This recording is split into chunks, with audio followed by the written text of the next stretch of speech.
Halo teman-teman. Di video kali ini kita sudah masuk di materi keempat tentang type or text tool. Di pembahasan pertama, kita akan bahas tentang tipografi dan beberapa tipsnya. Oke, kita langsung aja ke videonya.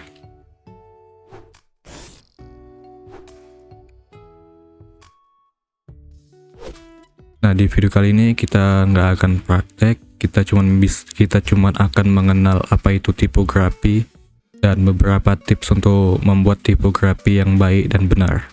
Bisa dilihat di sini, tipografi itu adalah sebuah seni atau teknik menyusun huruf dan teks dengan cara yang dapat membuatnya dapat terbaca, jelas, dan menarik secara visual bagi pembacanya. Contohnya kayak misalnya menyesuaikan typeface dan gaya font yang beda-beda, menyesuaikan style, ukuran, dan jarak antar huruf, dan menyesuaikan color tone, dan banyak lagi. Tipografi bisa dibilang hal yang sangat penting dalam sebuah desain, karena hampir semua desain memiliki tipografi dalamnya. Contohnya yang bisa kita lihat di sekitar kita, pada sebuah majalah, buku, poster, logo, website, dan banyak lagi. Nah, jadi kita akan membahas beberapa tips untuk membuat tipografi. Oke, next. Seperti kita ketahui, tipografi itu teknik atau seni dalam menyusun teks agar dapat terbaca secara jelas dan menarik untuk dilihat. Jadi, tips yang pertama, kita wajib memahami apa itu typeface dan font. Mungkin teman-teman sudah pernah dengar tentang typeface dan font, atau mungkin juga ada yang belum tahu apa itu typeface dan cuma tahu font. Jadi typeface dan font itu berbeda. Kalau typeface itu font yang memiliki karakteristik yang sama. Bisa dibilang typeface itu adalah bentuk dasar dari sebuah font. Sedangkan font adalah suatu kumpulan huruf, angka, atau simbol yang memiliki karakter tertentu, seperti style, ukuran, dan efek, dan lain-lainnya. Nah, ini ada contoh typeface dan font. Di sini bisa kita lihat, ini ada contoh typeface pada serif. Pada typeface serif, semua fontnya memiliki karakteristik berupa bentuk lancip di setiap ujungnya. Bisa dilihat seperti pada font ini ada ujung lancip. Semua typeface serif memiliki ujung lancip pada setiap fontnya, ataupun pada typeface Poppins. Memiliki kesan yang tegas dan ramah untuk dibaca. Inilah typeface Poppins dan inilah font untuk Poppins. Untuk font Poppins bisa kita lihat ada tint, extra light, dan sampai black. Masing-masing berbeda ukuran dan stylenya. Jadi itu untuk perbedaan typeface dan font. Di typeface itu kumpulan dari font-font tersebut yang memiliki karakteristik yang sama. Oke, kita bisa lanjut. Yang kedua ada cocokkan rasa dengan pesan. Nah, setelah kita sudah memahami tentang typeface dan font, kita bisa memilih font yang akan kita gunakan. Tapi sebelum memilih, kita harus tentukan dulu pesan apa yang ingin kita sampaikan pada tipografi yang ingin kita buat. Contoh, kita ingin misalnya membuat pesan yang nampak mewah, kita bisa menggunakan Signet Brown, ataupun yang mungkin yang ramah dibaca, kita bisa gunakan Monstera. Ini salah satu contoh font yang biasa digunakan ya. Atau mungkin kita ingin menyampaikan pesan yang nampaknya gembira atau happy atau nampak unik, kita bisa pakai font Little Summer. Kita bisa lihat pada contoh produk parfum ini. Sini ia menggunakan font yang nampak kuat dan minimalis, karena dia ingin menyampaikan pesan bahwa desain parfumnya ini nampak elegan. Jadi dia memakai font yang nampak minimalis. Atau pada produk sampo ini, dia memakai font yang nampak lebih ke kuno tapi modern. Karena dia ingin menyampaikan pesan bahwa produknya ini dibuat dari bahan-bahan masa lalu. Jadi dia menggunakan font yang nampak kuno dan modern. Oke, next. Yang ketiga, cocokkan rasa dengan pembaca. Nah, kalau kita sudah menentukan pesan apa yang ingin kita sampaikan, Sekarang kita harus menentukan siapa yang bakal membaca tipografi kita. Contoh, kalau kita ingin membuat tipografi untuk anak-anak, kita bisa menggunakan font yang lebih ceria seperti ini.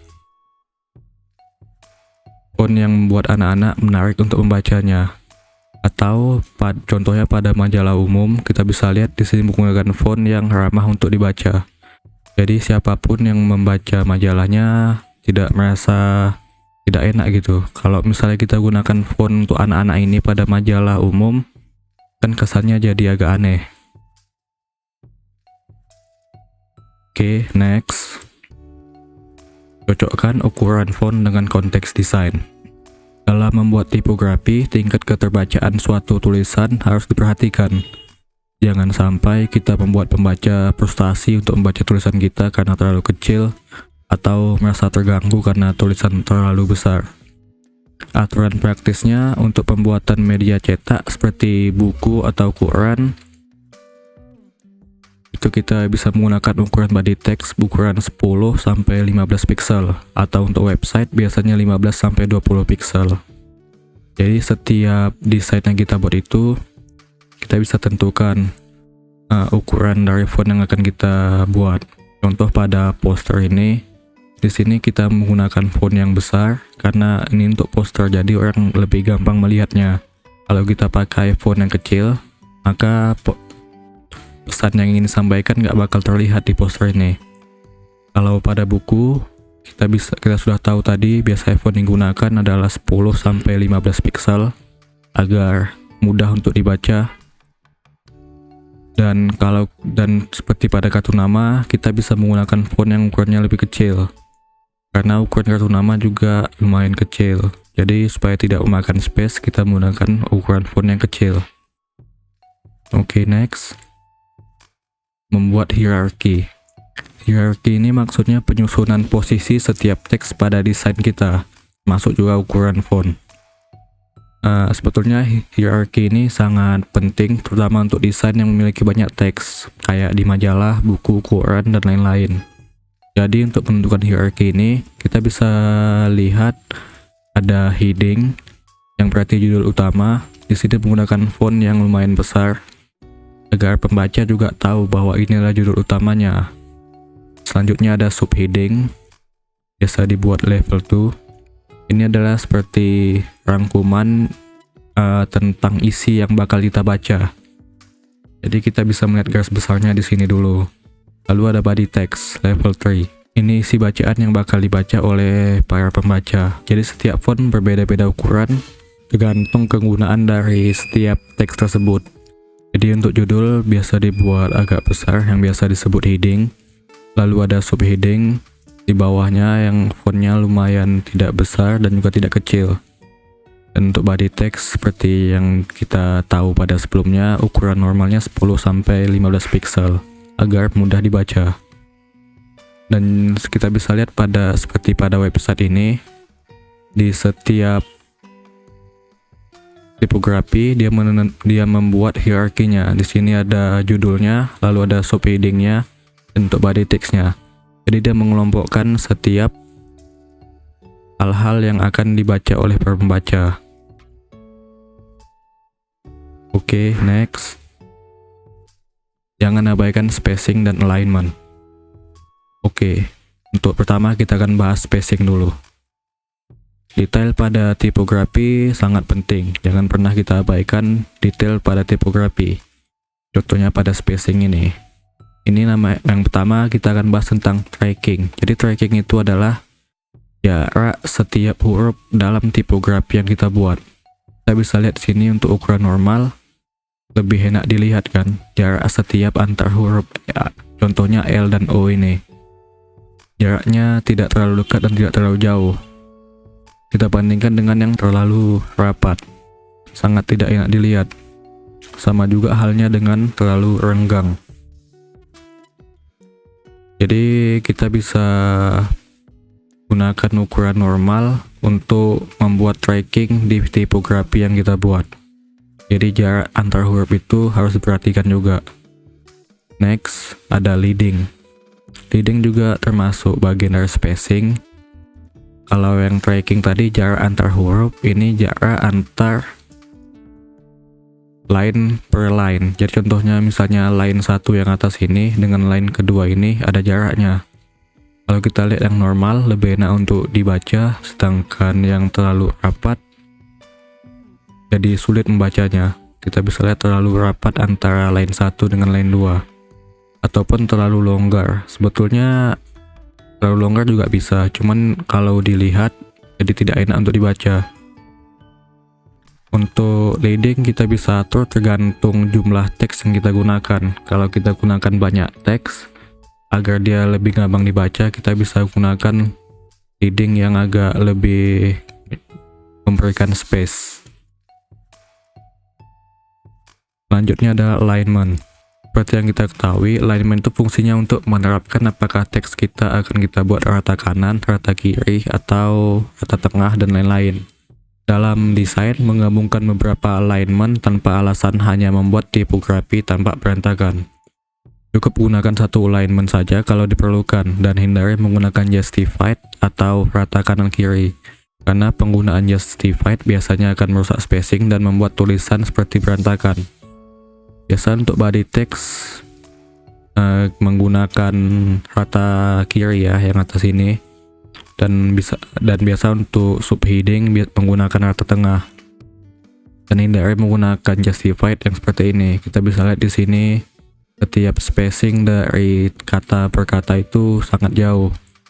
Ini biasa ditambahkan river karena bentuknya seperti aliran sungai. Kita lihat banyak spacing yang berantakan. Kalau kita bandingkan lebih rapi yang ini ketimbang yang ini kan. Kalau kita ingin menggunakan justify, gunakan justify yang seperti ini.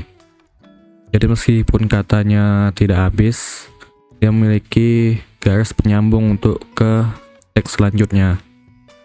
Kalau kita menggunakan justify seperti ini, nampak berantakan. Oke, next. White space. White space juga termasuk dalam spacing dan alignment ya, karena white space ini mengacu pada semua ruang kosong atau putih di dalam desain. Nah, jadi kalau misalnya desain kita banyak teksnya nih, kita juga harus memikirkan white space-nya. Kalau isinya teks semua, pembaca merasa kayak terlalu semak gitu. Jadi fungsi white space ini untuk membuat pembaca dapat membaca keseluruhan desain dan memberi mata mereka tempat untuk beristirahat. Nah, bisa lihat ada ruang-ruang kosongnya di sini. Ini juga penting untuk desain yang kita buat. Jadi nggak semua ada isinya gitu. Oke, next. Batasi jumlah typeface dan font. Nah, dalam membuat tipografi, kita juga harus memikirkan typeface dan font tadi ya. Kalau kita terlalu banyak memakai typeface dan font, bisa dilihat sini, teksnya terlihat membingungkan, kacau, dan berantakan. Kita cukup bisa menggabungkan 2 atau mungkin 3 typeface. Contoh di sini, saya gabungkan font Montserrat dengan Esteban. Untuk heading saya buat Montserrat, dan untuk body teksnya saya buat menggunakan Esteban. Jadi tidak terlalu banyak typeface dan font yang digunakan. Oke, next. Hindari dosa-dosa huruf. Maksudnya di sini tidak menggunakan font aslinya. Contohnya gini, pada font yang atas ini. Mungkin teman-teman ingin membuat font ini agak lebih pendek mungkin. Setelah itu teman-teman atur scale-nya, teman-teman perkecil. Nampaknya jadi seperti ini. Ini udah tidak font aslinya lagi. Jadi hindari hal yang kayak gitu. Atau contoh dalam membuat italic. Pada font ini misalnya, kita tidak punya italicnya. Jadi kita akali dengan memiringkan font yang kita punya. Bisa dilihat perbedaan antara font ini dengan font ini. Ini font menggunakan italic yang memang berasal dari fontnya. Sedangkan ini font italic yang kita ciptakan sendiri dengan memiringkan teks yang kita buat. Kenapa kita tidak dianjurkan untuk melakukan hal itu? Yang pertama, kita dapat merusak font yang sudah dibuat oleh si penciptanya. Lalu sebetulnya seperti font italic tadi, font italic itu diciptakan untuk melengkapi gaya font yang sudah ada. Jadi kita nggak bisa sembarangan membuat font menjadi italic kalau tidak ada gaya italic pada font tersebut. Oke, next. Warna dan latar. Tipografi biasanya tidak berdiri sendiri pada sebuah desain. Pasti saling berinteraksi dengan elemen lainnya yang ada di dalam desain tersebut, seperti latar belakang atau background. Untuk dapat membuat tipografi yang terlihat baik, maka harus membuat teks yang kontras dengan latar belakangnya. Misal kayak kita lihat pada poster ini, latar belakangnya sudah terang. Gak mungkin lagi kita membuat teks itu menggunakan warna yang terang juga, jadi tidak kelihatan kan. Jadi lebih baik kita menggunakan warna yang lebih kontras dengan background atau latar belakangnya. Makanya oleh karena itu kalau ingin membuat tipografi, kita harus memilih warna untuk font yang kita buat menggunakan elemen warna dari desain yang kita buat. Contoh di sini untuk fontnya, saya memilih warna orange kejingga-jinggaan ini karena backgroundnya juga memiliki palet warna yang sama. Atau contoh pada poster ini, sini untuk headingnya menggunakan warna hijau karena ngambil dari setiap elemen warna hijau yang ada pada poster yang dibuat ini. Jadi dia semua nampak satu warna dia, mulai dari teks maupun background dari poster yang dibuat. Bisa kita lihat pada kutipan buku ini, di sini ada warna yang kontras. Jadi kalau pembaca melihat, pasti pembaca akan lebih dulu membaca warna yang lebih kontras. Itulah gunanya color tone pada tipografi. Jadi kalau ingin membuat sesuatu itu lebih duluan dibaca, maka pilihlah warna yang lebih kontras. Oke, next. Nah, yang terakhir, perhatikan dan latihan. Dan yang paling penting setelah tips-tips sebelumnya, perbanyak latihan dan perhatikan tipografi yang ada di sekitar kita. Contohnya pada spanduk di pinggir jalan bisa kita lihat untuk tulisan free-nya dibuat agak gede karena itu adalah judul utama dari promosi yang dibuat. Ataupun pada menu-menu yang ada di cafe, kita bisa contoh setiap penyusunan tipografinya. Oke teman-teman, untuk tipografi itu tadi ada beberapa tipsnya. Teman-teman bisa lihat lagi. Jadi yang paling penting itu adalah banyak-banyak latihan aja. Banyak-banyak perhatikan tipografi yang dibuat oleh desainer lain. Banyak-banyak melihat referensi di tempat lain seperti media sosial ataupun portofolio orang lain. Di sini saya sudah menyiapkan semuanya dalam bentuk PDF. Kalau teman-teman ingin PDF-nya, teman-teman bisa join di Creacity dan akan diberikan PDF-nya. PDF-nya lebih lengkap lagi, ada teks penjelasannya juga. Jadi untuk pengenalan tipografi kita sampai sini saja. Nah, kalau teman-teman ingin menonton video pembahasan kelas Adobe Illustrator secara lebih lengkapnya, teman-teman bisa akses website Creacity, lalu daftar, dan akses semua video gratis yang ada di Creacity. Oke teman-teman, jangan lupa like, komen, dan subscribe, dan hidupkan loncengnya untuk dapatkan pemberitahuan tentang materi-materi selanjutnya. Oke, see you in the next video, bye.